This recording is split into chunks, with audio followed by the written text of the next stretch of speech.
Ahí estoy grabando. Bueno, hay más gente que se suma. Hola, ¿qué tal? Hola. Bueno, detrás de mi pantalla de Zoom tengo 15 pantallas abiertas de todos los temas que pretendía tocar. No sé si vamos a hacer a tiempo tantos temas que se me fueron ocurriendo.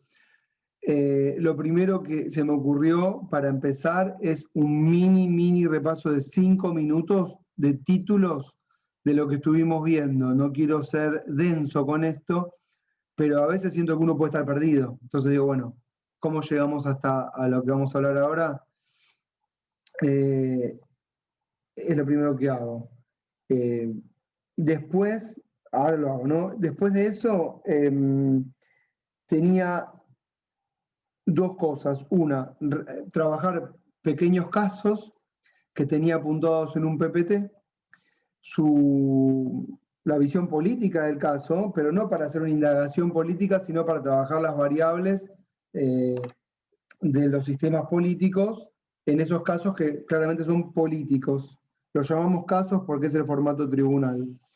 Eh, Trabajar el tema de las cuestiones de acciones de clase o colectivas, que está dentro de las variables del sistema de control. Eh, Descartar lo penal, esto era otro tema que me interesaba como para encuadrar. Eh, Relacionar control con presidencialismo, son los temas, ¿no? Y eh, dar algunas pinceladas de Brasil y de México, mínimas, como para que la comparación finalmente salga a la luz. La comparación entre lo que es nuestro modelo y otros modelos. No una comparación de control jurídico, no, una comparación sistémica de sistemas políticos con el control. Bueno, como siempre, micrófono abierto, todos los que me quieran, todos los que quieran decir algo, siempre se puede, me pueden preguntar en la mitad, no hay problema, no me molesta. Esta no es una exposición de alguien que sabe todo. Son temas a tocar. Bueno, lo primero que hicimos, no sé si se acuerdan, fue el enfoque, ¿correcto? Que lo trabajó Juan Manuel Valmedina. Enfoque neoinstitucionalista. ¿Qué significaba eso? Que nos interesan las instituciones, por instituciones entendemos en los lugares en donde los actores desarrollan las acciones, ¿correcto? Y cómo ese marco institucional delimita o configura las acciones motivadas políticas de los actores involucrados en el sistema. ¿Pero por qué neoinstitucionalista? Porque también nos interesan las intencionalidades de los actores y el contexto y el bagaje sociológico. No es que solamente estamos mirando las instituciones, no es un formalismo jurídico, sino que combinamos, como decía Juan Manuel, las preferencias de los actores involucrados, por preferencias el interés, la intencionalidad, ¿sí? ¿Qué es lo que está, cuál es la acción social, digamos, que está buscando, ¿sí? Que pretende, pero enmarcado dentro de un diseño institucional o una ingeniería. Por eso el mal enfoque era neoinstitucionalista. Ahora, bueno, y la segunda clase fue de metodología, es muy precisa, a veces somos bastante vagos con la metodología, y esto tiene que ver con la rigurosidad del trabajo en ciencias sociales, ¿no? Encontrar el cómo se selecciona un caso. Voy a silenciar a Luis un segundo. Ahí está. Listo. Cómo se selecciona un caso, si un caso puede ser comparado con otros casos, cómo comparar. Cómo comparar significa qué variables comparar, cómo generar una variable que permita la comparación de dos cosas que a priori podrían ser totalmente diferentes, ubicar temporalmente los casos, ¿correcto? A comparar, todas precisiones técnicas. ¿Por qué nosotros trabajamos el enfoque neoinstitucionalista con su metodología para el control? Bueno, y eso fue lo que vimos en la tercera clase, o tercer encuentro, que tiene que ver con que entendemos a los sistemas de control de constitucionalidad como engranajes del sistema político. Y lo que hicimos en ese tercer encuentro fue desarrollar una especie de historia, si se quiere, de la evolución de la ciencia política y la separación de la ciencia política respecto del formalismo jurídico, y empezamos a trabajar empezamos a ver cómo la ciencia política creó sus propios diseños institucionales para comparar sistemas políticos independientemente de las reglas prescriptivas de la famosa división de poderes, que ya hemos descartado como una categoría de análisis que nos permita entender lo que pasa. No podemos pensar en división de poderes para entender el ejercicio de poder y la realidad dinámica y compleja de los actores políticos, sociales, económicos. En ese marco, aparentemente, ¿qué pasó con el control en esa bifurcación entre el derecho y la ciencia política? El control quedó del lado del derecho. Esto creo que nunca lo había dicho, pero ahí queda bien visto.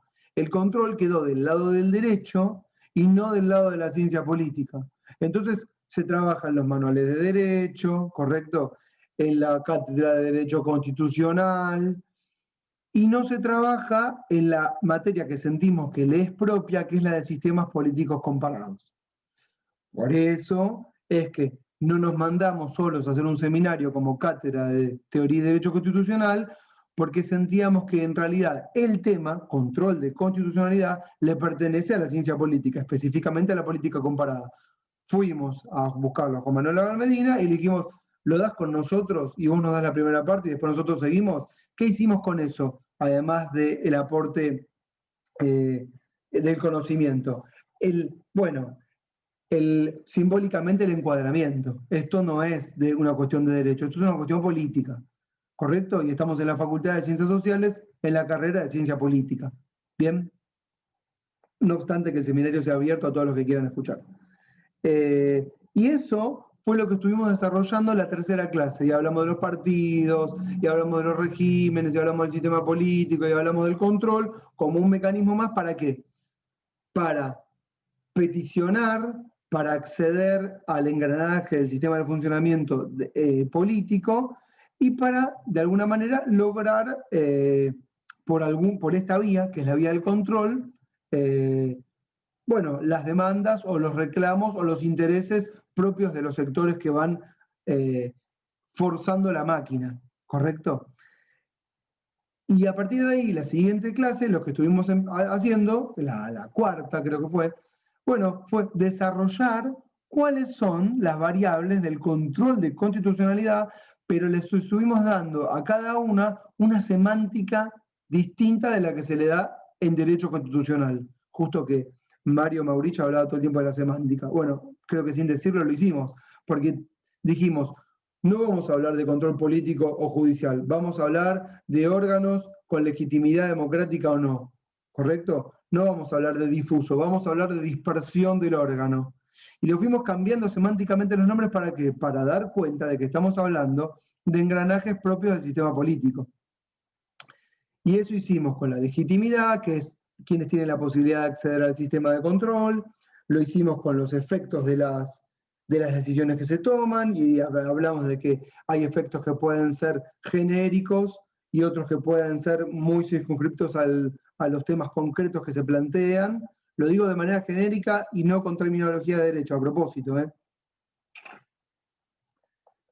Y mencionamos, digamos, 4 variables fundamentales: efectos, legitimidad, control, naturaleza del órgano, y no sé qué me falta. Eran 4. Las mencionamos, cuando uno empieza a hablar salen solas. Y después de eso, lo que trajo Cristian la vez pasada fue un análisis desde el marco teórico del debate entre Kelsen y Schmitt, que es puntualmente respecto de quién tiene la decisión o la última palabra, ¿no? Para decidir qué es lo que está bien y qué es lo que está mal, si quieren, qué es lo que vale y qué es lo que no, qué es lo que se hace y qué es lo que no se va a hacer. Lo trabajó y, digamos, de ese debate lo puso en el terreno práctico, por ejemplo, trayéndonos el caso de la Ciudad de Buenos Aires, con su mecanismo de control, que tiene una especie de admisibilidad por parte o de legitimidad amplia, que transforma al ciudadano en una especie de portador de una acción popular, ¿no? ¿Para qué? Para lograr que que una política pública que no es desaburada o que no le guste, bueno, vaya para atrás, para decirlo así rápido y prontamente. Claramente que tiene sus vericuetos técnicos, que no es que nos tenemos que subestimar o dejar de lado. Y también mencionó el caso Rizzo, del cual hablamos, y nos enfocamos en ese debate. Bueno, ¿qué habría? Me están siguiendo, ¿no? Esos fueron las 5 encuentros. Entonces, ¿qué nos estaría quedando pendiente? Bueno, yo pienso que nos está quedando pendiente, como les decía, trabajar algunos casitos para, para poner en práctica esto que estuvimos diciendo, ¿no?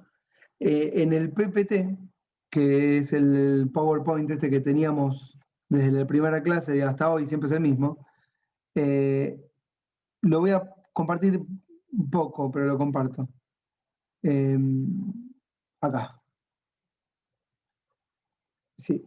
Teníamos, lo dejo así para verles las caritas, pero si lo pongo todo no los veo. Todo esto lo trabajamos, las variables de la forma de gobierno, las variables de los sistemas electorales, las variables de los sistemas de partidos, todo esto lo mencioné. ¿Dónde ubicar el control? Bueno, esto no lo trabajamos, podríamos verlo. Ahora va a llegar. Ahora va a llegar. Voy de atrás para adelante. Acá hay algunos casos de relevancia institucional que tuvieron el control de constitucionalidad como mecanismo protagónico. Yo no sé si al control o bueno, al órgano judicial o a la esfera judicial a través de sus facultades, si quieren, porque podría algo técnicamente no ser control. Uno tendría que pensar que técnicamente control es cuando hay una coalición de normas, básicamente, ¿no? Entonces, el tribunal que sea, de la instancia que sea, está llamado a hacer prevalecer la jerarquía de las normas. Pero bueno, bajo este pretexto y bajo la forma tribunal, cuestiones políticas se deciden en los tribunales. ¿Por qué aparece ahí el 2001 y el caso del Corralito? Y esto en realidad tiene que ver más que nada con una cuestión también teórica, porque es el momento, yo les diría, podemos no compartirlo, pero es lo que yo siento, en donde estalla la visibilidad del Poder Judicial. En este momento, en el 2001, estalla. Ya se venía preanunciando. Me acuerdo haber leído para los de Derecho en el manual de Gordillo, no sé si lo tienen a Gordillo, pero no me acuerdo, que él en un momento, cuando estudiaba Derecho, algo que me llamó la atención, dentro de las pocas cosas que me llamaban la atención, fue que habló de que iba a venir, él había previsualizado una lluvia de amparos, y dijo, acá lo que se viene es una lluvia de amparos, se lo dijo así, y lo leí, qué sé yo, en el año 97, 8, no me acuerdo. Bueno, finalmente en el 2001, por el corralito, que es básicamente que todos los depósitos se quedaron en los bancos y después se especificaron, ¿correcto? En la famosa crisis que tuvimos. Bueno, se generó una lluvia de amparos. No sé si habían habido otras antes, el caso Badaros posterior, que también es muy importante porque también generó una conflictividad grande en términos judiciales, pero creo que a partir de acá la visibilidad de la Corte Suprema y de los tribunales de justicia como actores políticos quedó bien marcada. Hay algo en el chat. Ya había sucedido en el caso Peralta, me pone Cristian. Sí, puede ser. Puede ser. Peralta, lo vamos a mencionar, es el caso en donde la Corte admite la existencia de los decretos de urgencia, pero el caso era puntualmente por el plan Bonex y por el paso de todos los sueldos de todos los empleados a plazos fijos, no, a bonos. Lo que hacían los empleados era, cuando cobraban ese dinero, pasarlo a plazo fijo a 7, 14 y 21 días para que no se desvalorizara lo que cobraban por la hiperinflación. Y de un día para otro, lógicamente que tiene que ser de un día para otro, porque si no, no iba a funcionar, se confiscaron todos los... Se entregó en forma compulsiva bonos que finalmente pagó el gobierno de Cristina, porque me acuerdo que Cristina en una declaración dijo, el que los aguantó ganó. Pero bueno, claramente el empleado no pudo aguantar y tuvo que vender esos bonos. Y ahí es cierto, tuvo visibilidad del Poder Judicial, pero no sé si tanta como en el Corralito. ¿Qué pasó en el Corralito?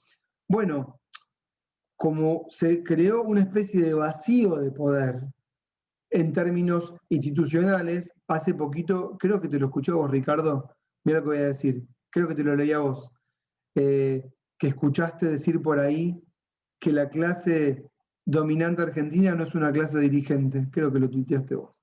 Vos, lo leí y Sí, sí, lo me, escuché, sí, sí. y me quedó porque es buena, y es cierto, lo que había pasado es que una clase dominante durante mucho tiempo no había sido una clase dirigente y se genera una especie de vacío de poder, porque la clase, vamos a llamarla política, los funcionariado no pudo dar respuesta, la clase dominante no dirigencial tampoco, y entonces tuvimos el problema de que los partidos políticos estaban muy mal vistos y lo único que quedó como opción fue la justicia. Es decir, ¿qué tenía el pequeño ahorrista como único elemento de reparo frente a digamos, a la confiscación o a la especificación o a la no posibilidad de quitar el dinero en dólares de las cajas de ahorro y cuentas corrientes?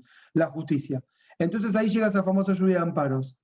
Dice Kipper y Smith, a propósito, porque el 28 de diciembre del 2001, antes de la feria judicial, en una resolución de la Corte se convalida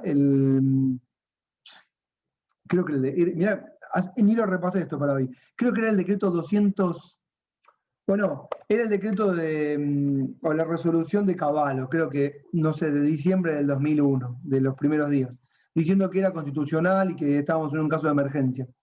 Pero, ¿qué pasó en enero del 2002? Masivas protestas frente a la Corte Suprema por la devolución de los depósitos y la petición ante la Corte, visibilizada como un actor político protagónico y responsable de lo que había pasado durante los 90, de que dictara la inconstitucionalidad del corralito y le permitiera a los ahorristas recuperar su dinero. La Corte, en esa situación de tensión y con la gente en la plaza, esto también nos va a pasar en CEPIS en el 2016, con la gente en la plaza, toma una decisión contraria, en este caso a la de Smith, a la de Kipper 2001, y dice en el fallo Smith que el corralito es inconstitucional, y a toda la gente que está en la plaza le dice, vaya cada uno de manera individual, con el amparo, a pedirle al gerente de la sucursal que le devuelva los depósitos. No importa esto, acá claramente acá es una cuestión, acá esto es anecdótico. Lo que quiero decir con esto nada más es que acá se visibiliza y queda claro que la justicia es un mecanismo de acceso al sistema político para peticionar. En este caso puntual estamos hablando de corralito, pero si vamos más abstractamente a mirarlo, podemos accionar a través de justamente acciones de amparo, si lo llamamos ante la justicia, para pedir lo que sea. 2004 es el fallo Bustos, es el fallo en el que finalmente se decide la especificación asimétrica, en una especie de acuerdo que establece Kirchner con la Corte de devolución de los depósitos. Ya para esa época teníamos corralito y corralón, no sé si se acuerdan. Ya es hilar fino, pero bueno, me acuerdo. Eso significa que me estoy poniendo viejo. Eh, este, ya más adelante en el tiempo, estos fallos, el que se ve ahí Thomas y el fallo del Clarín, que es el fallo que dicta la constitucionalidad, les diría en abstracto, aunque no es abstracto, pero no importa, de la ley de medios, también son dos casos que visibilizan mucho la justicia. Y perdón, antes, ahí está el de Averes, que está en el 2007, el caso Badaro. Súper importante. ¿Por qué? Porque fue un caso que tuvo que ver con la reactualización de los saberes de los jubilados. ¿Qué pasó con todos estos casos? O básicamente con los de Smith de 2002, de Corralito, y los de Badaro. Bueno, esto lo que demostró es que el Poder Judicial, a través del mecanismo de control, puede dar respuestas a sectores de la sociedad que pueden presentarse individual o colectivamente, pero también demostró que el control de constitucionalidad eh, está funcionando de manera muy anárquica, muy anárquica. ¿Por qué? porque no tenemos regulada la posibilidad de interponer acciones de manera abstracta o concreta, pero por parte de algunos actores de determinada relevancia institucional, que permita que un órgano concentrado dicte una resolución, independientemente de si está bien, qué órgano sería, cómo se elegiría, todas esas son cuestiones de debate que nos remiten al encuentro anterior, pero que le dé previsibilidad. Eso no significa, o seguridad, lo cual no significa que sea justo, puede ser justo para algunos, injusto para otros, pero le daría previsibilidad al funcionamiento del sistema de control. Me quiero ir de acá porque no estoy mostrando nada con el cuadro. Dejo de compartir. Ahí está. Estos casos que acabo de mencionar así rápido, creo que nos podrían permitir hablar de las variables y relacionarlas con el diseño institucional. Nosotros tenemos un control. Esto es para pizarrón, no tengo pizarrón, imagínenselo. Nosotros tenemos un control con unas características muy puntuales que, según la Corte, lo hacen un sistema puro, no por puro es bueno. En el fallo Thomas, ahora lo vamos a explicar, del año 2010, la Corte dijo, existen dos modelos, ya sabemos que existen dos modelos según la Corte. Yo pienso que existen muchísimos más, una diversidad infinita. Pero bueno, el puro o estadounidense y el austríaco kelseniano del Tribunal Constitucional. Y la Corte dice, y nosotros tenemos el sistema puro. El sistema puro es anárquico. ¿Qué es el sistema puro? Todos vamos, en esta dispersión que hay, a pedir cualquier cosa, ¿sí? Y esto le otorga a los agentes del servicio de justicia, ¿sí?, sin que estén buscándolo, si quieren, la capacidad de decidir, ¿sí?, cuestiones importantes. Eso hace que ocupar los puestos de la justicia sean lugares muy apetecibles, porque se deciden muchas cosas, y más aún, desde que empezamos a aceptar que las cuestiones tienen que resolverse democráticamente. Y esto es lo que empezó básicamente con la democracia, pero en el Poder Judicial con la lluvia de amparo del 2001.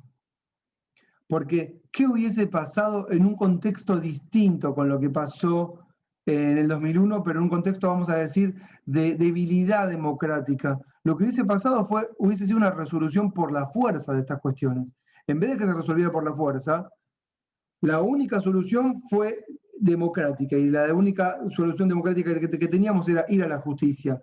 Y si bien totalmente imperfecta, no por los jueces y las juezas, sino por la precariedad del diseño institucional, bueno, los convirtieron en actores protagónicos sin que lo hubiesen buscado.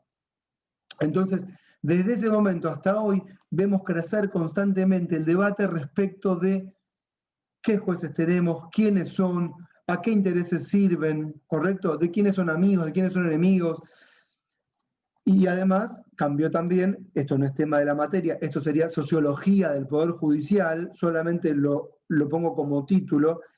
Se empezó a hablar mucho y se habla constantemente de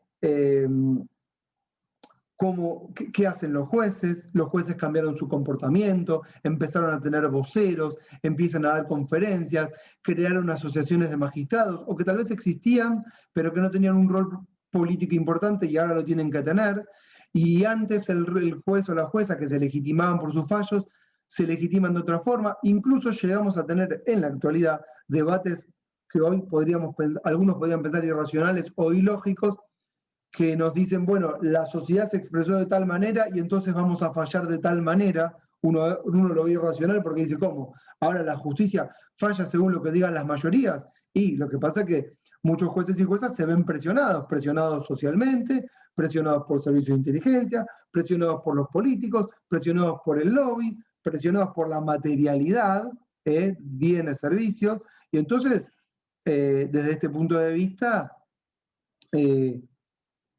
a la justicia le hace falta un rediseño institucional. Todo esto es sociología del Poder Judicial, que nos merecemos tenerla, no es para el curso, porque si no, no terminamos más.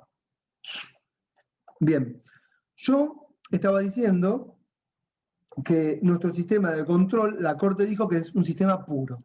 Y en esta pureza decimos que solo los jueces hacen el control en los casos particulares. Todos, supongo que si están todos acá lo deben saber, mira algunos que están repodridos de escuchar esto, cuando haya un interés subjetivo lesionado, que me pase algo, que me pase algo. A alguien le tiene que pasar algo y si no hay que inventar que a alguien le pase algo para poder ir a la justicia. No podemos creer abstractamente que a alguien le pasó algo y que ingenuamente va a la justicia y le toque donde le toca y espera una sentencia conforme a derecho. Eso no pasa. Eso no pasa. Las acciones judiciales, que en realidad son acciones políticas disfrazadas de judiciales, es cuando se le da el formato de juridicidad, ya tiene previamente el lugar donde va a llegar la causa, ya tiene la resolución acordada con el juez o la jueza, no importa el sector del que se trate, porque si no sería ingenuo pensar la política de esta forma, ¿no? Y ya tiene toda una preelaboración que hace que, vamos a decirlo así, que la justicia no dé respuestas, pero que muchas veces se transforma en una especie de acelerador de las demandas. Eso es lo que hace muchas veces el control y el incentivo al Poder Judicial. Acelerar peticiones, acelerar, no digo demandas judiciales, demandas al sistema político. Es decir, vamos a hacer una protesta, vamos a ir al staff televisivo, ¿sí? Vamos a ir a tirarle huevos a Menganito, pero también vamos a hacer la acción judicial. Sí o sí. Ya no se puede no hacer la acción judicial. Las cosas salen por un lado o salen por el otro. ¿Siguen? Esto que estoy diciendo.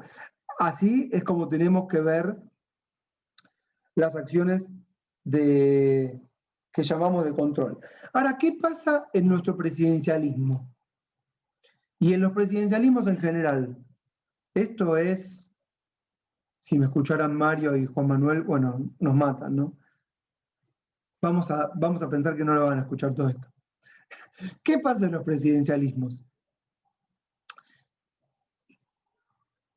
En el presidencialismo, las relaciones de poder no están bien cristalizadas. Tenemos esta antigua teoría de la separación de funciones entre ejecutivo, legislativo y judicial que no permite, digamos, cristalizar los consensos y los apoyos. Voy a ponerlo en estos términos para que se entienda. En un gobierno europeo, que es parlamentario, un ministro es previamente un miembro del Parlamento. Un secretario de Estado es miembro del Parlamento. Un presidente de una empresa estatal importante, la petrolera, la de aviones, la que les guste, es miembro del Parlamento. ¿Sí?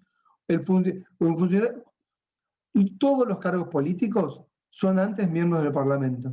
Por ejemplo, en Inglaterra, para que quede bien claro, son 650 diputados, póngale más o menos, y el partido que gana, gana con una mayoría por su diseño de sistema electoral que no vamos a explicar acá, pero conforma una mayoría de 350. Son 350 cargos ejecutivos. Un partido político gobernando. Ustedes me dirán, pero ¿cómo? Esto es terrible. Se confunde partido, gobierno y Estado. Sí, se confunde todo en el parlamentarismo. Y no lo ven mal, lo ven bien. Porque esto es lo que le permite a un gobierno gobernar, tener los consensos necesarios. Ahora, esto hace, esta cristalización de las relaciones de fuerza institucionales, por lo menos, lo que logra es que el debate sea parlamentario y que se desarrolle donde se tiene que desarrollar. ¿Sí? Ahora bien, no voy a explicar todos los parlamentarismos, hay parlamentarismos de mayorías, hay parlamentarismos de minorías. En los presidenciales... Sí, decime, Cristian.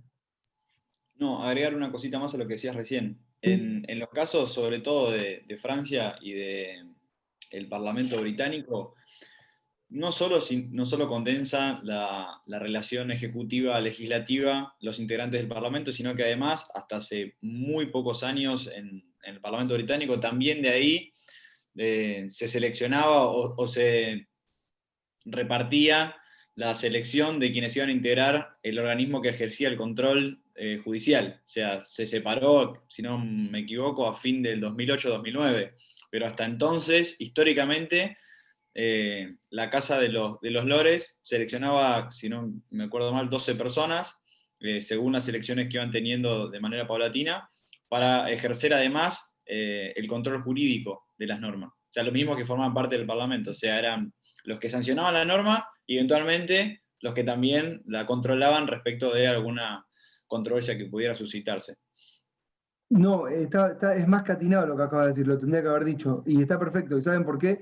Porque lo que tiene desde el origen el sistema parlamentario es la soberanía parlamentaria. Entonces, la justicia no es una justicia independiente, es administración de justicia. ¿Sí? Administración de justicia que viene de administración, que es el poder ejecutivo, que también emana del Parlamento, y así es en general en los parlamentarismos. La justicia depende del Parlamento, como el gobierno, que también depende del Parlamento. Están cristalizadas las relaciones, digamos, de fuerza en términos de partidos políticos y conformaciones de gobierno. Y decía que hay parlamentarismo, bueno, de minorías y de mayorías. Ahora vuelvo con esto. Porque en los presidencialismos lo que ocurre es que el presidente o la presidenta o el que gana el ejecutivo se queda con todo por el término que dure el mandato presidencial. 4 años, 5 años, 6 años. Eso hace que la oposición no tenga ningún rol. En los parlamentarismos muchas veces la oposición sostiene al gobierno cuando decide ser oficialista. La oposición o el oficialismo en los parlamentarismos muchas veces se decide de acuerdo a la coalición de gobierno que se forme. Pero en el presidencialismo la oposición no tiene la capacidad de sostener el gobierno o no apoyarlo y decidir ser oposición. Y el presidente o la presidenta, quien ejerce el cargo más importante, forma su gabinete como le gusta. Y ningún miembro del gabinete, incluso ningún miembro del gabinete puede ser miembro del Poder Legislativo. Y nosotros vemos como que eso está bien. Yo lo veo desde afuera y digo, esto es un mamarracho, porque me encantaría que los miembros, yo sé que no es de la materia de este curso, pero no importa, que los miembros del gabinete fueran personalidades con cierta legitimidad popular. Todo el gabinete de un presidente es elegido por el presidente, lleno de funcionarios que están por afuera de los cargos de legitimidad popular. Y además de esto, bueno, no quiero hablar más de esto porque tenemos que ir a nuestro tema.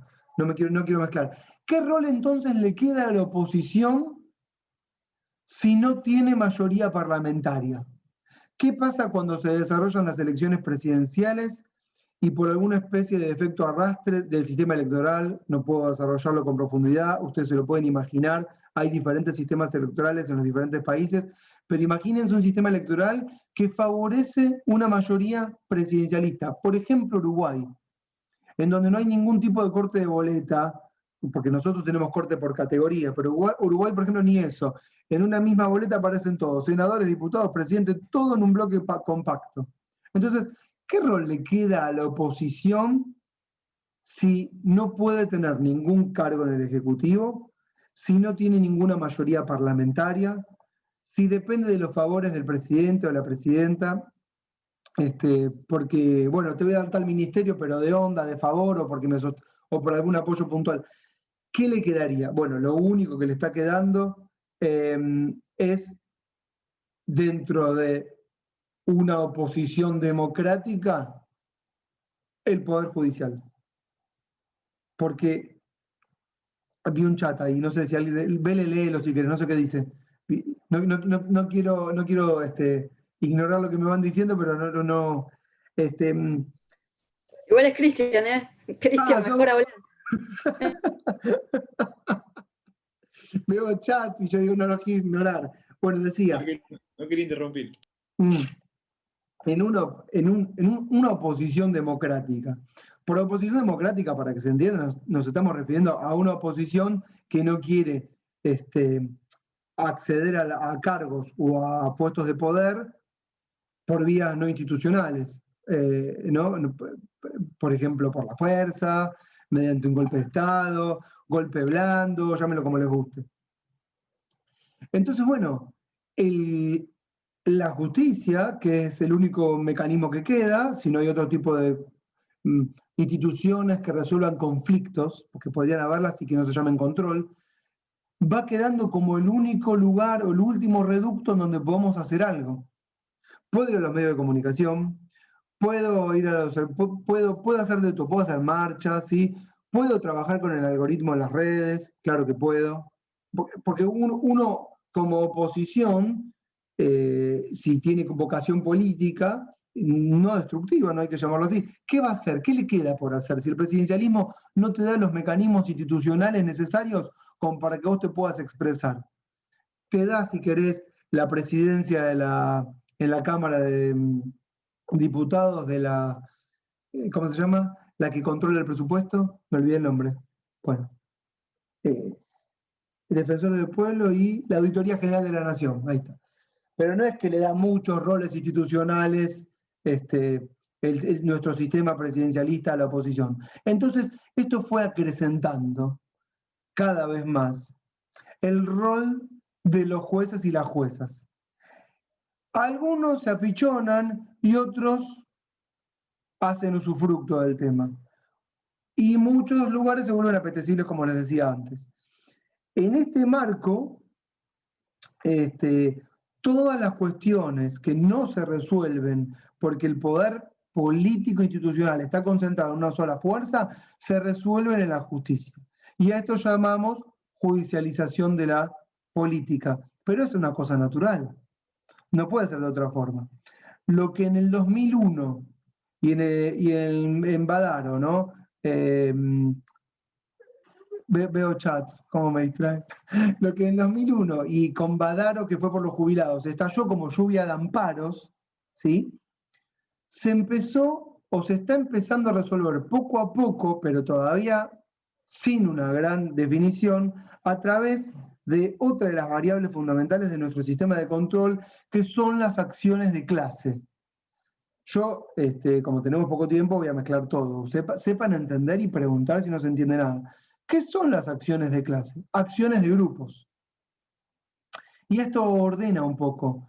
La Constitución, a través del artículo 43, en el 94, estableció que se podían establecer acciones que tengan acciones ante algún interés subjetivo lesionado, que tengan que ver con el medio ambiente, usuarios, consumidores. Y a partir de ahí, de esa puerta que se generó, se crean organizaciones intermedias de la sociedad que con abogados que, como diría Juan Manuel Abal Medina, conocen el lenguaje con el que el Estado habla, ¿sí?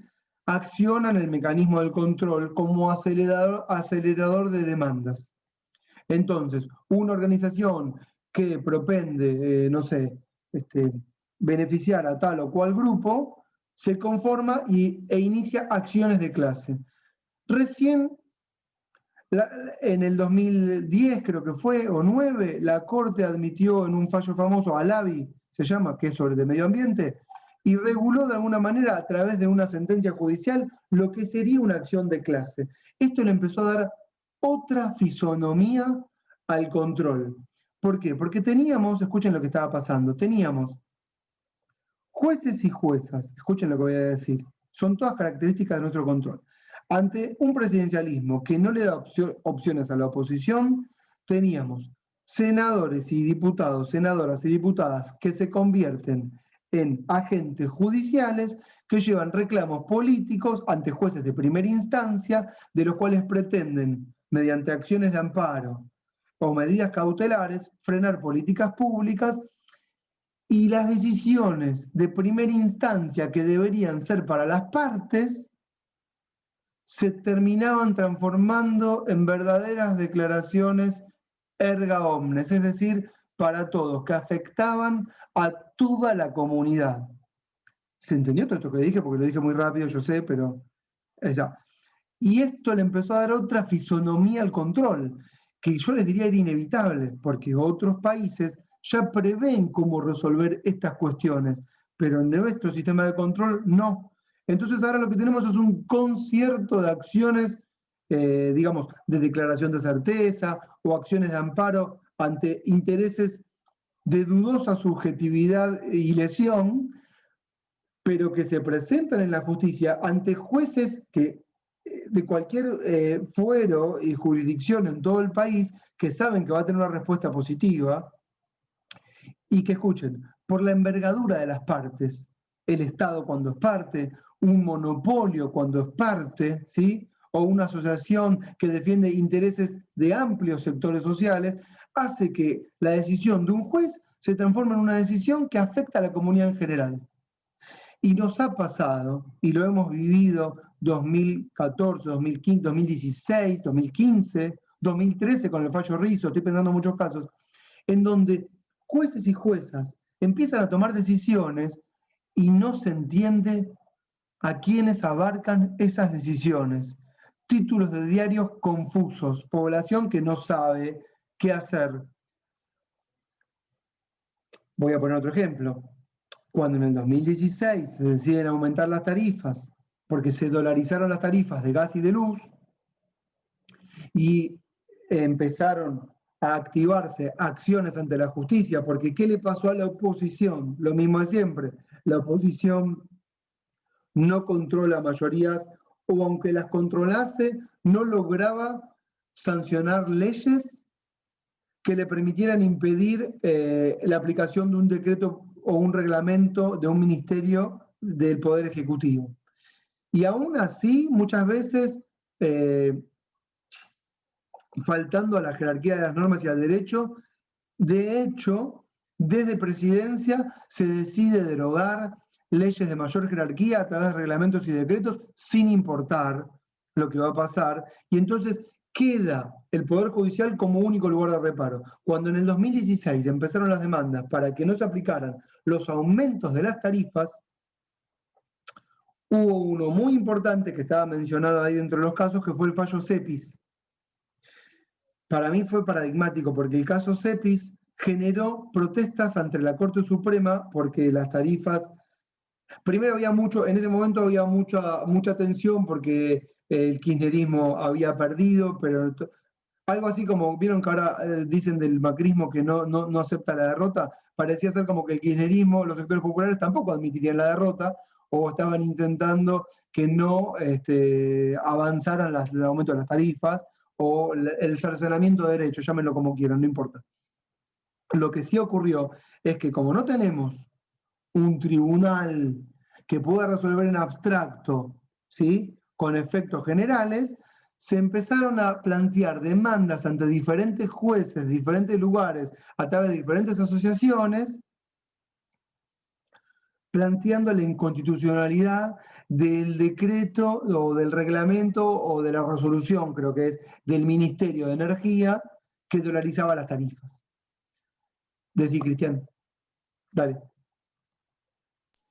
Si querés, cerrá, yo tampoco te quiero interrumpir. No, dale. Pero me parecía importante lo que mencionabas y que me parece que quedó medio en el aire y quiero recalcar, que es cuando pensamos el control el control de constitucionalidad como un instituto, tenemos que considerar estos modelos que ese recién reponía, comparándolo también con el sistema jurídico que sustenta uno y otro modelo. Cuando hablamos de Estados Unidos y de Europa, tenemos que pensar que nuestro sistema, el civil law o el de la norma como ley fundamental, que es el europeo, se contrapone con el sistema de el stare decisis, que es la capacidad de vinculación necesaria entre el precedente anterior y el que se está discutiendo en términos análogos, en donde no hay ley escrita en el mismo sentido, quizás en la lógica más anglosajona, pero estos elementos aparecen, ¿no? ¿Cómo interpreta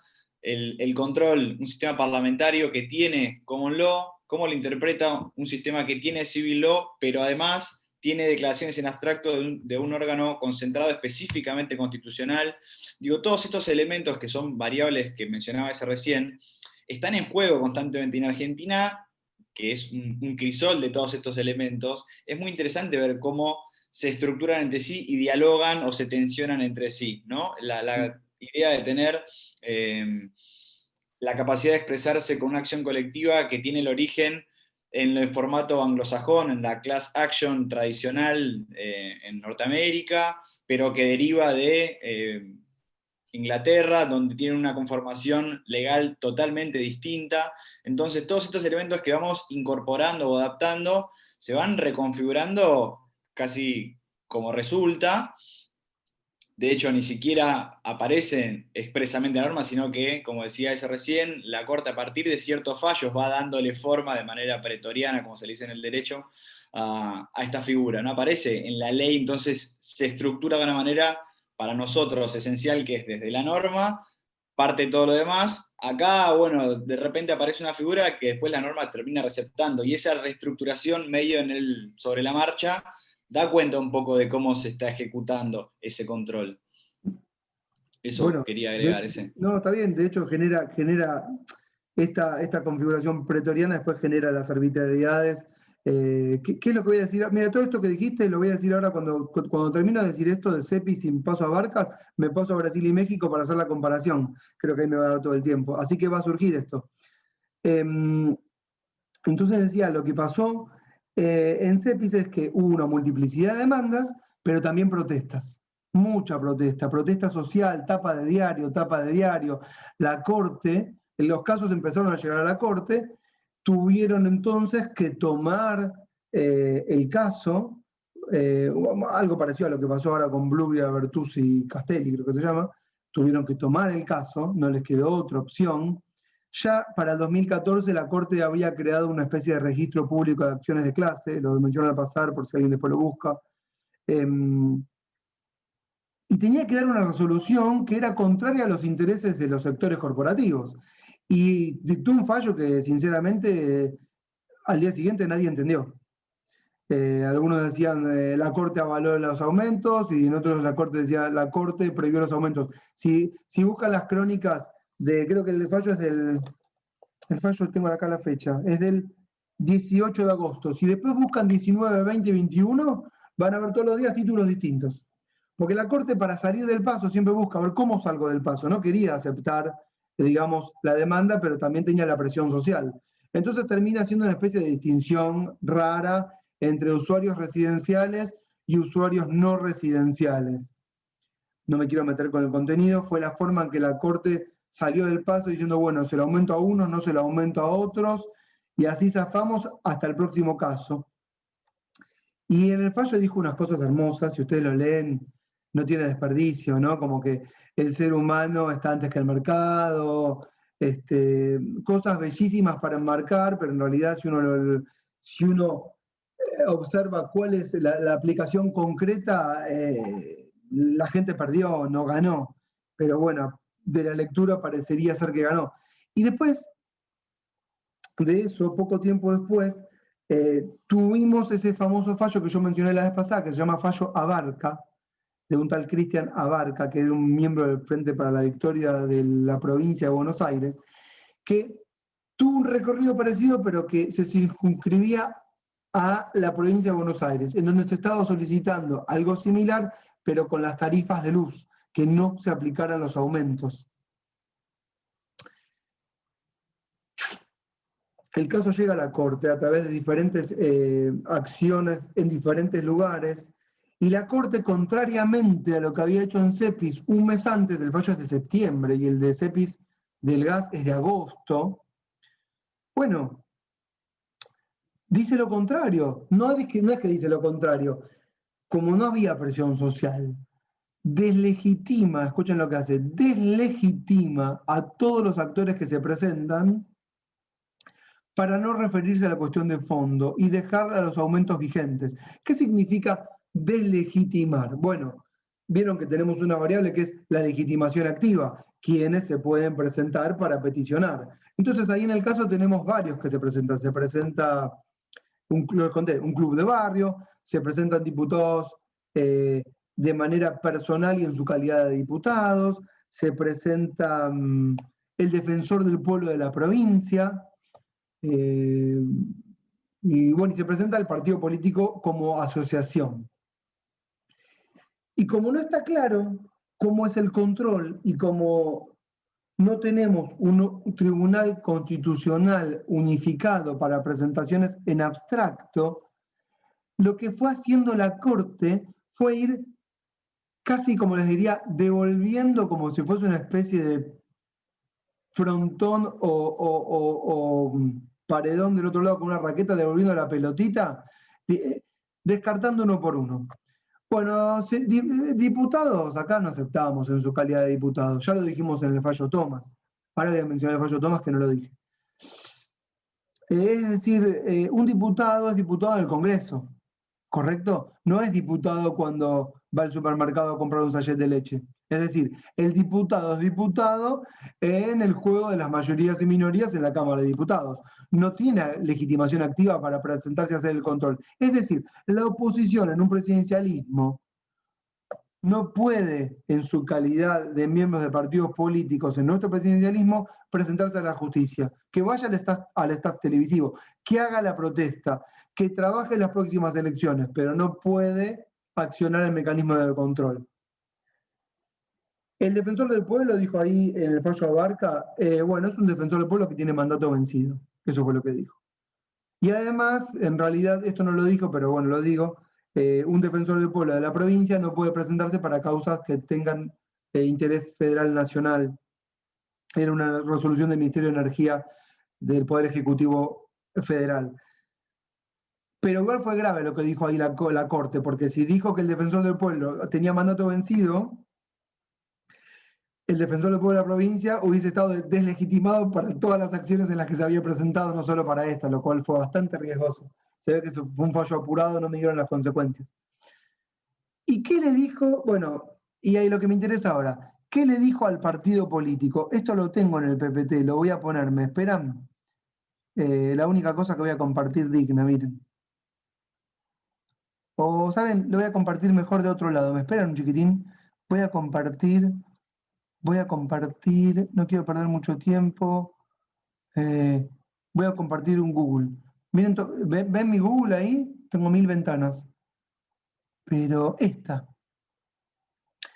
página, después les paso el link, es muy interesante.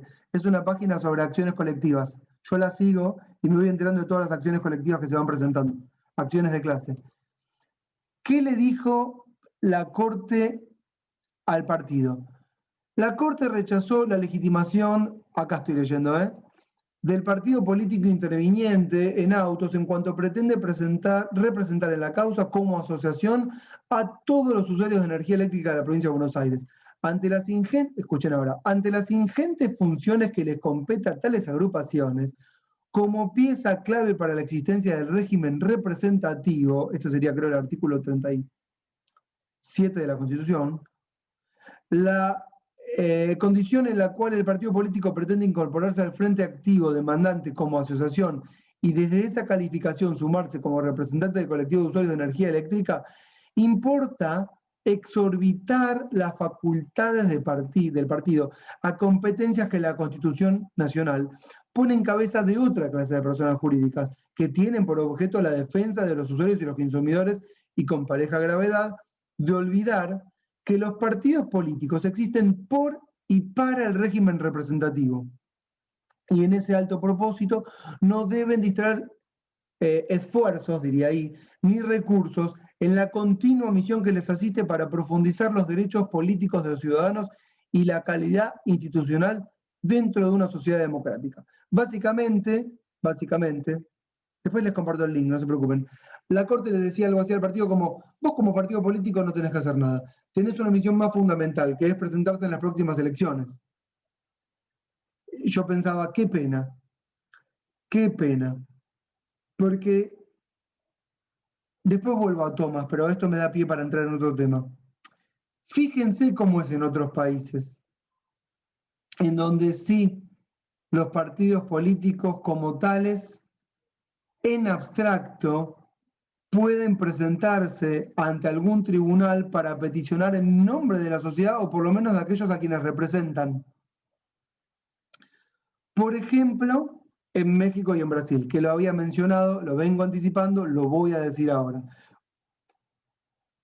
Tanto Brasil como México tienen sistemas de control que vamos a llamar mixtos, en algún tipo de mixtura. Hay una infinidad de tipos de mixtura. Brasil, por ejemplo, tiene un superior tribunal federal y tiene una Corte Suprema de Justicia. No sé si es conveniente tener las dos, pero bueno, lo tiene. No sería conveniente tener ambas dos porque a veces se pelean entre ellos, ¿no?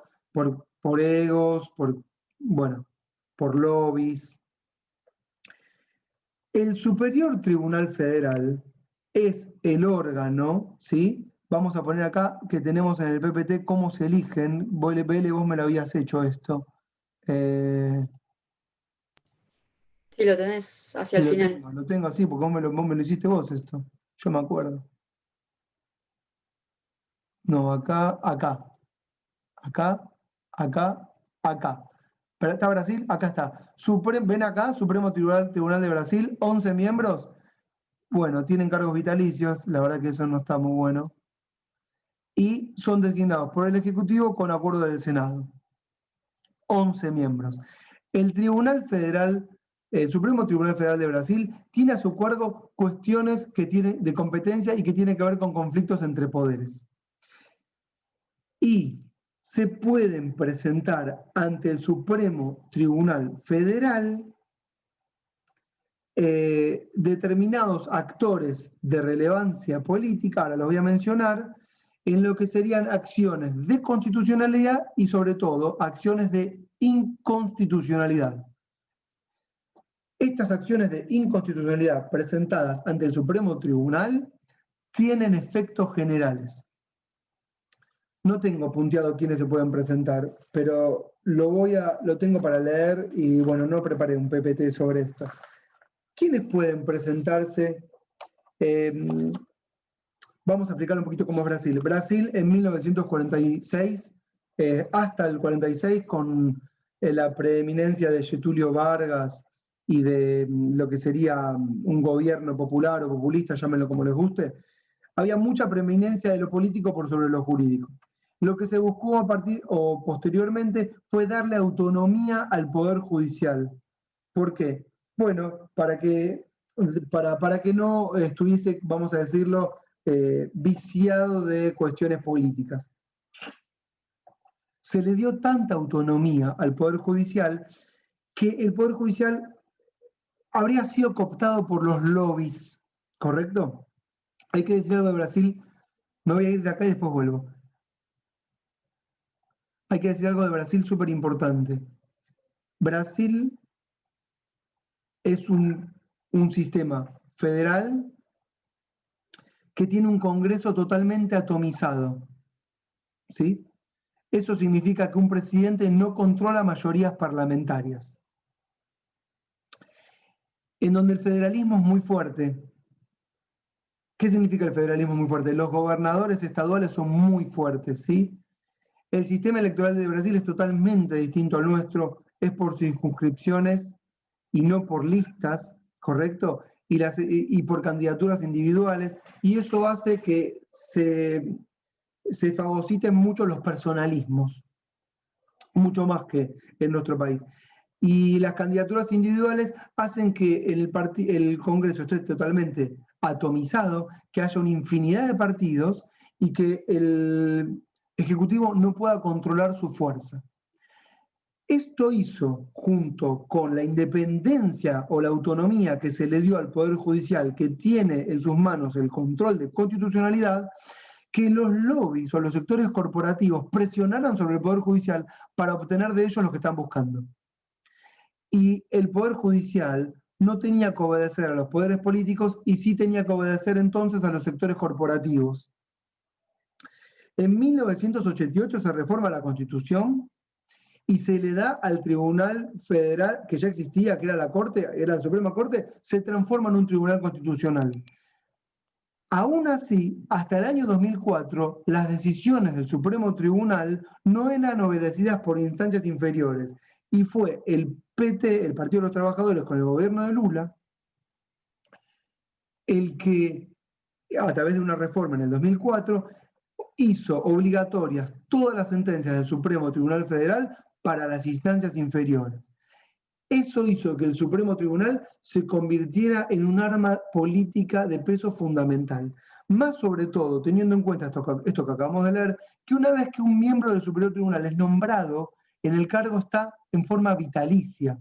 Entonces, son 11 miembros que una vez elegidos ya no le deben nada al poder político ni al presidente que los nombró. Y en Brasil los presidentes son muy débiles. ¿Correcto? ¿Me están siguiendo toda esta hilación? Y esto hace que los miembros del Superior Tribunal se conviertan en jugadores políticos de un peso específico muy importante. Y todos presionan contra el Supremo Tribunal Federal. Si ustedes ponen, no lo voy a hacer ahora, el Google de Brasil y ponen Supremo Tribunal Federal, la cantidad de noticias políticas por día que les van a salir es una infinidad. Se van a cansar. Yo acá tenía en pantallas una que me encantó, que la pueden buscar, que es súper interesante, que es esta que está acá. ¿Están viendo mi pantalla? Esta es la página, no, esta es la página del Supremo Tribunal Federal de Brasil, ¿sí? Esta que están viendo acá. Y esta noticia es súper interesante porque, y acabo, no me voy del tema con esto, el Superior Tribunal Federal de Brasil negó en una medida cautelar, lo que sería, o preliminar, una cuestión que tiene que ver, no quiero leerlo, lo quiero explicar. Petrobras, que es la mayor empresa de petróleo de Brasil, tiene subsidiarias y lo que hizo para privatizarla, entre comillas, sin privatizarla, hizo que a través de las subsidiarias se vendieran activos de la empresa petrolera estatal. Lo que se llaman las mesas del Senado y de la Cámara de Diputados, que tienen legitimidad activa ante el Supremo Tribunal, se presentaron para decir, esto que está haciendo Petrobras de la mano de la coalición gobernante es una cuestión que tiene que tener legitimidad popular y tiene que ser votada por el Congreso. No puede ser que se desprenda Petrobras de bienes sin control popular. Y lo que hizo el Supremo Tribunal acá fue negar a las mesas del Senado y de la Cámara de Diputados la acción presentada, eso es lo que dice acá, el plenario del Tribunal Supremo Federal, por mayoría de votos, indefereu pedido de, bueno, hubo un reclamo presentado por las mesas del Congreso Nacional y del Senado Federal, de la Cámara de Diputados, para que no se vendan los activos. Y la mayoría no le dio la razón. Y acá lo que explica es básicamente el caso, y la acción, acá está, es la acción, lean acá, decisión de la Corte sobre una acción directa de inconstitucionalidad, ADI, y el número es 5624. Esa es la acción que se puede presentar ante el Tribunal Supremo. Fíjense esto que les decía recién de el Parlamento atomizado. Esta es la composición actual de la mesa del Senado, que tiene legitimidad activa ante el Supremo Tribunal Federal. Miren la cantidad de partidos que le integran y miren la cantidad, no sé si ve ahí, la cantidad de partidos, yo no sé si ¿qué ven ustedes? ¿Ven todos los partidos acá, todos los colorcitos? Son 81 senadores. Fíjense la cantidad de partidos que hay en el Senado, acá los tienen todos, de 81 miembros, son todos estos los partidos intervinientes. Y fíjense la Cámara de Diputados, la cantidad de colores que tiene, ¿lo ven ahí? La mesa de diputados que se presenta ante el Supremo Tribunal tiene a todos estos partidos intervinientes. Y acá están los que son oficialistas, acá gobierno, 358, y oposición, 155. Les diría que el gobierno igual no controla a todos estos partidos que acá aparecen, que dicen gobernar. Es muchísimo más complejo. La acción directa de inconstitucionalidad en Brasil, ahora sí lo digo, la pueden presentar. Escuchen. Esperen que lo voy a buscar, esto lo tengo en un papel, después les comparto el texto. Espérenme. Acá está. La pueden presentar las mesas del Senado y la Cámara de Diputados, ¿sí? Las puede presentar el gobernador de un estado. O sea, el gobernador de un estado, como si fuese de una provincia nuestra, se puede presentar ante el Supremo Tribunal Federal. El Procurador General de la República, escuchen esto, el Consejo Federal de la Orden de Abogados de Brasil, lo que sería acá el presidente del Colegio de Abogados de un CIAI federal, partidos políticos con representación en el Congreso Nacional, es decir, partidos políticos pueden presentarse ante el Supremo Tribunal Federal, es decir, en Brasil no tendrían que existir los derechos subjetivos lesionados, que es lo que se llama inventar causas, para ir ante el Supremo Tribunal, y confederaciones sindicales o entidades de clase de ámbito nacional, es decir, por ejemplo, la AEA, la Cámara Argentina de la Construcción, la Cámara de Comerciantes de no sé dónde, se podrían presentar en lo que se llaman acciones de clase. Después es el tribunal, salvo de la compartir, tiene que encontrar si hay cuestiones de pertinencia, es decir, usted se está presentando por causas que tienen que ver con los intereses que usted defiende, sí o no. Eso lo puede hacer con los sindicatos, eso lo puede hacer con las acciones de clase de las entidades corporativas, eso no lo puede hacer con los partidos. En México, que México no tiene tribunal constitucional, México tiene una especie de debate interno porque tiene una corte que tiene funciones de tribunal constitucional, pero no se llama tribunal constitucional, es un debate que ellos tienen y no resolvieron. También tienen lo que se llaman acciones de controversia y acciones de inconstitucionalidad, y se presentan directamente ante la Suprema Corte de México, que resuelve de forma abstracta y con efectos generales. Los partidos políticos tienen legitimidad activa para presentarse ante la Corte y peticionar. Tanto Brasil, no lo dije, tanto Brasil como México tienen en lo que nosotros llamamos el control de constitucionalidad difuso para derechos subjetivos lesionados. Es decir, ellos tienen lo que tiene Argentina para reparar daños. Lo tienen. Convive en paralelo junto con las acciones generales de personalidades políticas importantes o acciones de clase importantes. ¿Qué es lo que hacen México y Brasil con esto? Lo que hacen es transparentar las relaciones de fuerza política. No obliga a que tengamos que inventar causas. Déjenme que les ponga, perdón, otra vez, ahora México para terminar con Tomás. Miren México. A ver si está acá. Sí. Acá, miren, esto es Wikipedia, no hay que ser un gran investigador. Acción de inconstitucionalidad en México. Funciona junto con la controversia constitucional y con el juicio de amparo.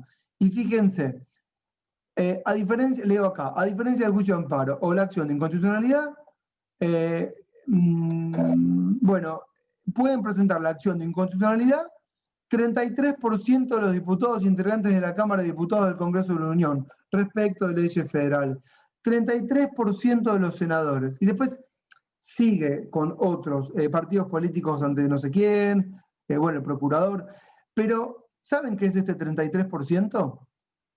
Yo les voy a decir, me voy de acá porque quiero verlo yo a ustedes. La Cámara, si reúne un 33%, escuchen, de bloques representativos en el Congreso, puede ir a la Suprema Corte e interponer una acción. ¿Entienden lo que estoy diciendo? No hace falta inventar nada. ¿Qué pasó en el fallo Thomas? Que lo mencioné por ahí, tal vez no saben de lo que es.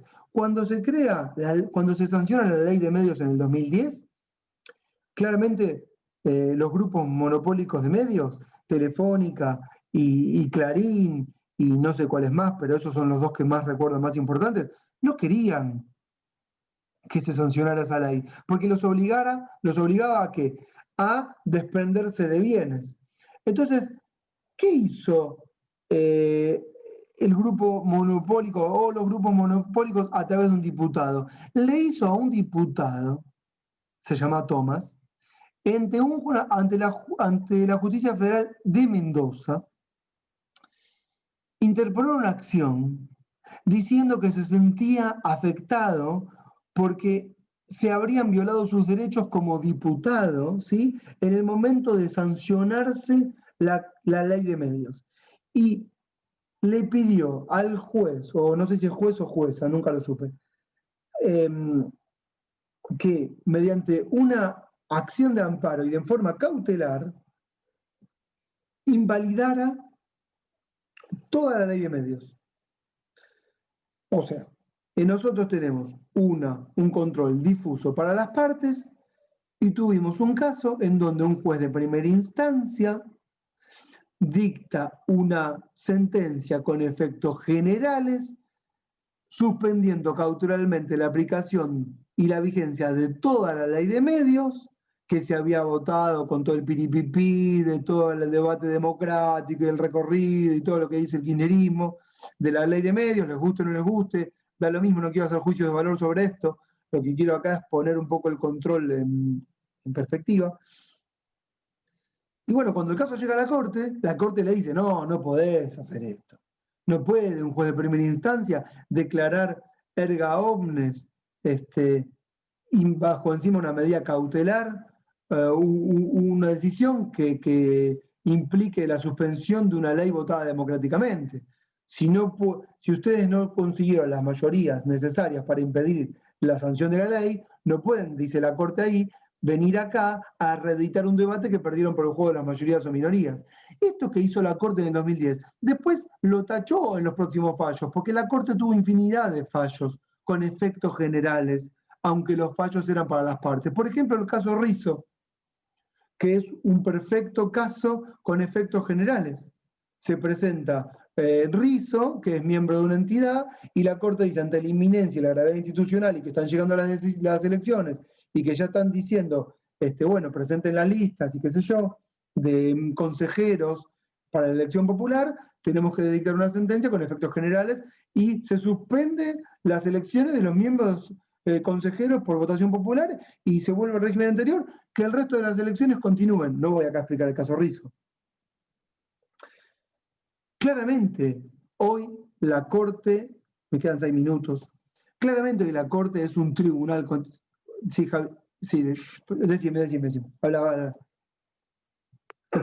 No, que está muy interesante lo que decís para relacionarlo con el tema de México, porque en Tomás la Corte dice, esto no se puede hacer, nosotros tenemos el modelo judicial difuso en forma pura.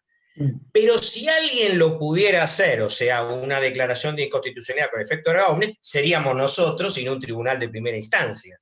Con lo cual, o sea, te va a decir que no se puede, después, como vos decís, termina haciéndolo, pero diciendo, ojo, lo puedo hacer yo. Y los ejemplos que tenés del derecho comparado, es claro que una acción directa de inconstitucionalidad con efecto erga omnes corresponde al máximo órgano judicial y no en una cuestión anárquica. Así que está muy bueno el ejemplo y la relación con el derecho comparado. Era eso, ¿no? No, y está bien que es justamente así. En México debaten porque dicen no es bueno tener un tribunal y una corte, porque lo que dice la corte lo va a invalidar el tribunal. Debería ser la misma corte a través de una sala la que ejerza ese control. En el caso Abarca, tenemos a la corte diciendo un partido político no puede presentarse. Y yo pensaba, si ellos aceptaron en el 2014, en el 2010 o 2009 con Alavi las acciones de clase, si crearon un registro público de acciones de clase, si aplican pretorianamente o van pretorianamente creando una especie de nuevo diseño de control a falta de una sanción de una ley que regule el control y que organice un poco el debate democrático.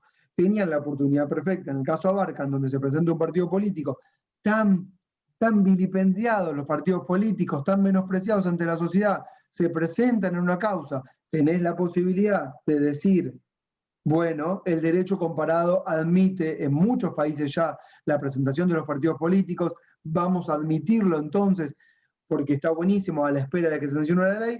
Ahí la Corte le dijo no, los partidos políticos no pueden. Claramente no quería que se presentara un partido político para que invalidara el aumento de las tarifas de energía eléctrica.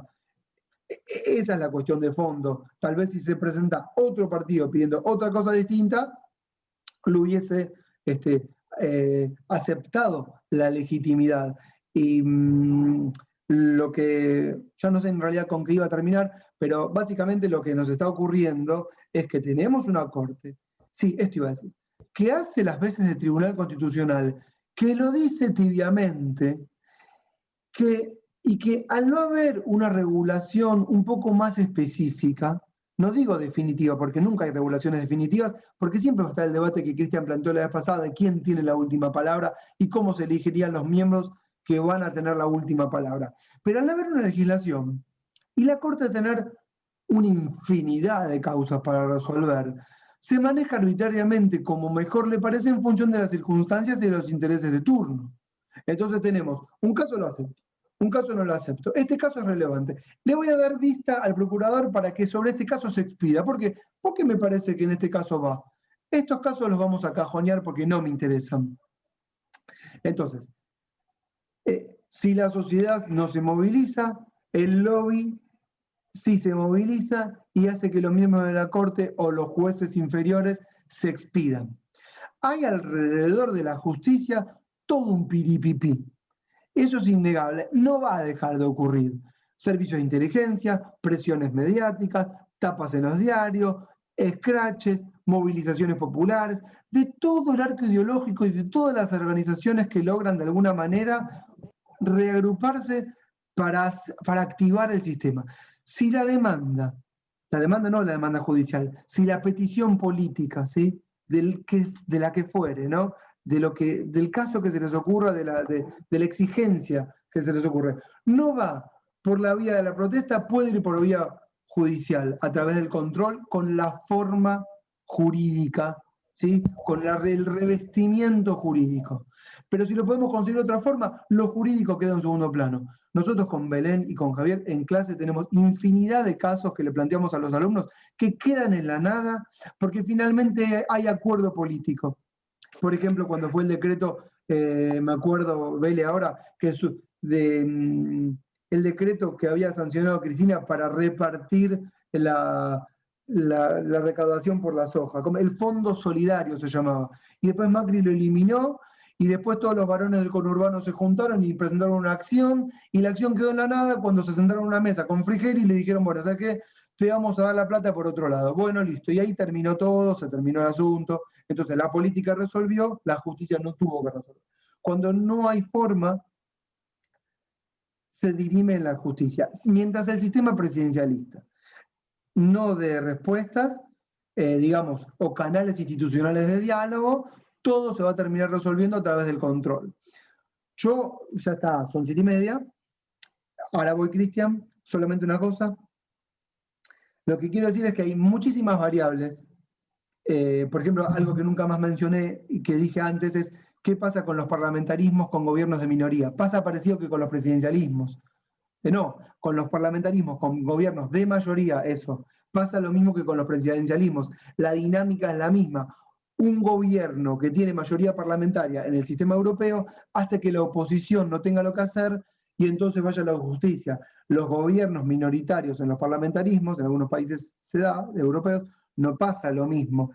Con esto quiero decir, hay un montón de variables del sistema electoral y del sistema de gobierno, ¿sí? O de las formas de gobierno, que no mencioné porque es para detallar en infinidad de clases, que van combinándose con el mecanismo de control. La variable federalismo, el formato, el sistema de representación proporcional o de mayorías, la forma de conformar un gobierno, si los gobiernos tienen que ser de minoría o de mayoría.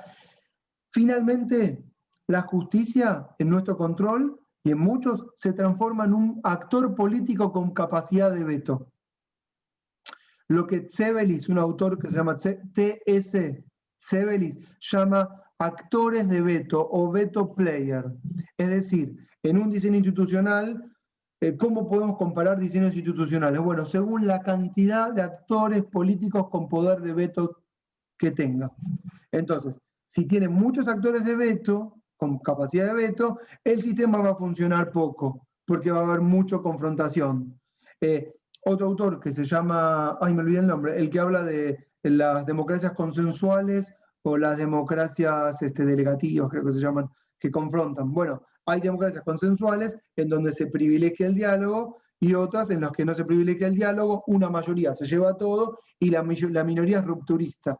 Porque la política, con esto le dijo a Cristian y no hablo más, la política se expresa siempre por todos lados. es como que si no sale por un lado, sale por el otro, pero tiene que respirar por algún poro. Es decir, no es que en Uruguay, por ser unitario, no haya política, sino que se da al interior, por ejemplo, del frente. No es que en China no haya política, se debe dar al interior del Partido Comunista, pero la política existe. No es que en Rusia no exista política porque el partido ruso de Putin no deje que la oposición participe. La política se traslada al interior del partido. Que no sea democrático no significa que no exista la política. La política se resuelve por otra forma, se resuelve por la fuerza, como era antes que se resolvía la guerra. Se iban, se enfrentaban dos, uno perdía, otro ganaba, se sentaban, resolvían. Es la política a través de la guerra. Creo que con esto estamos más que bien. Dije todo muy rápido porque era 1 hora y media. Comprimido. Pero espero que se haya entendido. Cristian, te dejo lo que quería decir. No, bueno, ahora quedó un poco atrás. Ay, Pero perdón. no, todo bien. Es un poco, quería pensar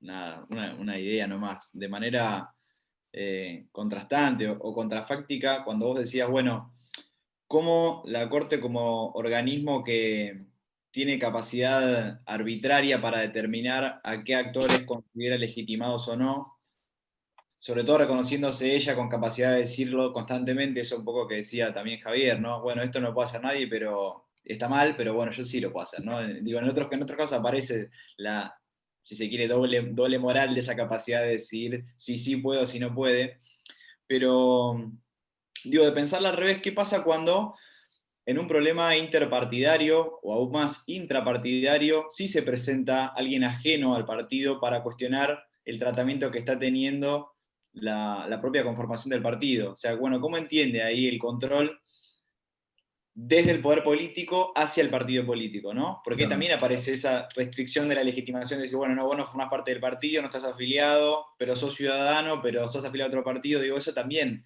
es interesante pensar hacia el otro lado, ¿no? ¿Cómo entiende la Corte la conformación misma partidaria con esa lógica de espacios de poder político que la Corte en todo caso tantea, si se quiere, ¿no? Digo, de alguna manera lo reconoce hasta ahí, pero no hay una posición clara de cómo se posicionan los actores.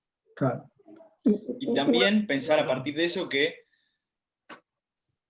ese espacio necesario, digo, la institución del ejercicio del control, es lo que no resuelve el partido político por fuera, que es esto que vos decías recién. O sea, en todo caso, el sistema tiene esta forma porque al poder político le es útil esa forma, ¿no? Digo, al fin de cuentas, de la manera anárquica en la que nosotros, en todo caso, podemos interpretar que hay un sistema de control desbaratado o poco claro, o difícil de generar previsibilidad de cómo se van a adecuar los actores, o para dónde puede encarar un actor, o qué actor sí puede tener legitimidad o no, lo que decía recién de Abarca Ezequiel. Bueno, todo esto le es útil al poder político, al fin de cuentas. Digo, la institución se ve supeditada a la tensión que hay entre actores políticos, efectivamente, digo, con poder real, eso que también apareció un poco en la cuestión de ese. El ejercicio del poder real da cuenta de eso y existe porque es útil a ese poder real. O sea, en tanto no sea útil, va a cambiar de forma inmediatamente. O sea, la utilidad y la forma se mantiene porque hay una conexión intrínseca entre esos dos elementos. Eso. No, eso es, efectivamente es así. Cuando no se legisla, siempre uno dice es para el poderoso. Mientras más legislado esté, más organizado esté, más previsibilidad y más acceso democrático. Yo pienso que una democracia sana es una democracia que regule mucho mejor todo esto, y mientras no se regule y siga siendo anárquico, va a favorecer, como vos decís, a los sectores que tienen la mejor capacidad de organizarse.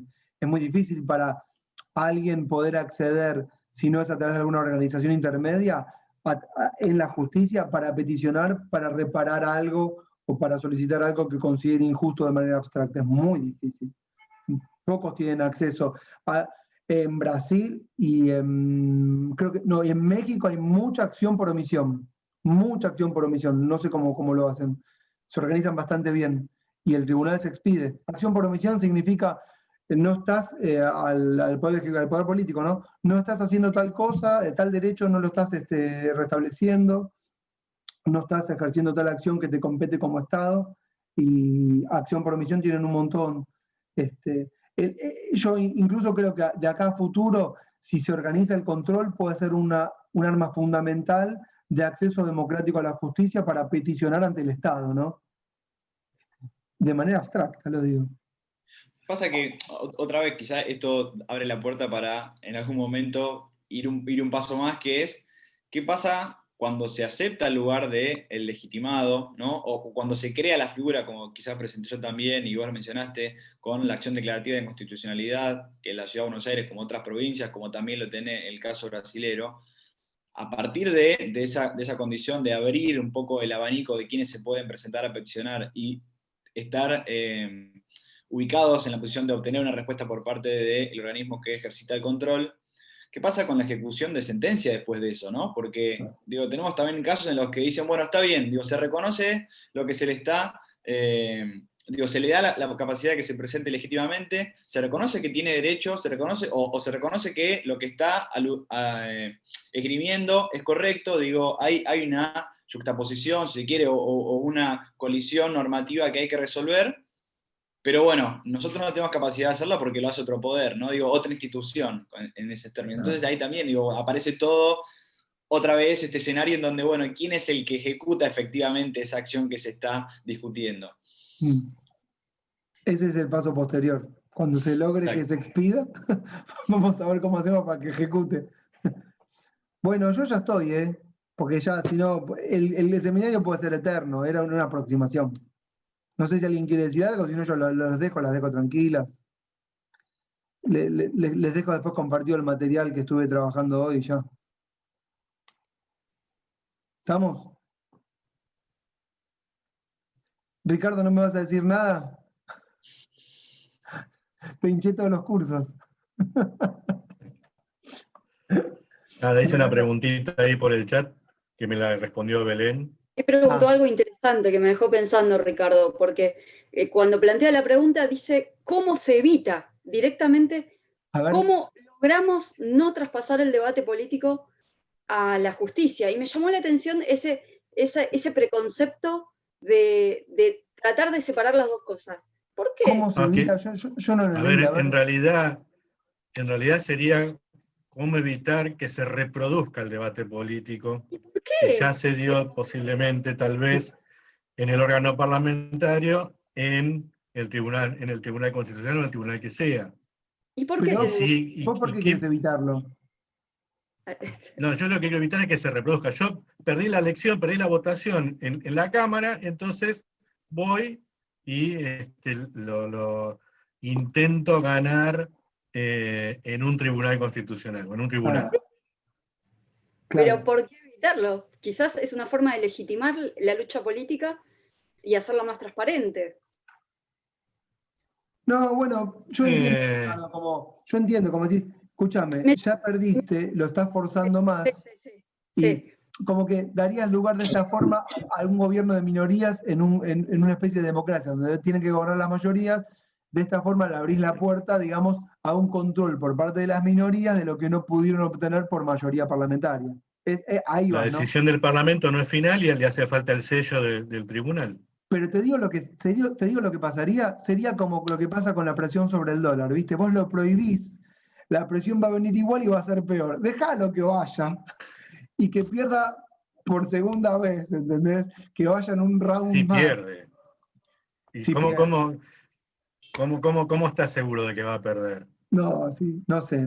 Es que En definitiva, lo que va a primar entonces va a ser la decisión del tribunal. Claro. ¿Para qué querés al Parlamento entonces? No, desde ese punto de vista es cierto y nos lleva siempre al debate de la clase anterior que plantea Cristian de quién tiene la última palabra y como dice Carl Schmitt, soberano es el que decide en el momento de excepción que es fuera de la norma, ¿no? Y si lo queremos regular va a ganar el poderoso. No sé, si tenés razón lo que decís, es algo que no va a terminar nunca. Pero algo es verdad que no va a terminar nunca, pero un órgano contramayoritario no está mal tener, me parece, filosofando si se quiere, ¿no? Yendo un poco más arriba. Un órgano contramayoritario no está mal, una segunda vista.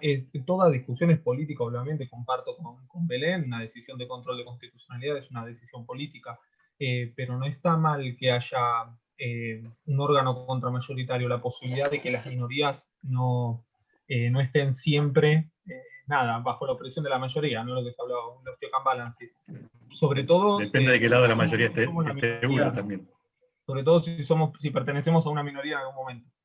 No, exacto, pero ¿sabes qué? Yo ya tengo un poco algo de respuesta. Mira, estoy pensando mientras están hablando, ¿no? Pensando, porque esto surge así. El tema ahí ya sería, ¿quiénes son los miembros del tribunal? ¿Cómo se eligen? ¿Cuánto duran? Porque ahí se estaría resolviendo un poco todo. Primero, que no duren eternamente, ¿correcto? Segundo, ¿qué tipo de diversidad le vamos a dar? Nunca es total. Esto es un tema fundamental. Como yo quiero decir esto, miren lo que voy a decir, si hay verdad, si existe la verdad, no hay democracia. Porque democracia implica la existencia de distintas verdades todas conviviendo, ¿no?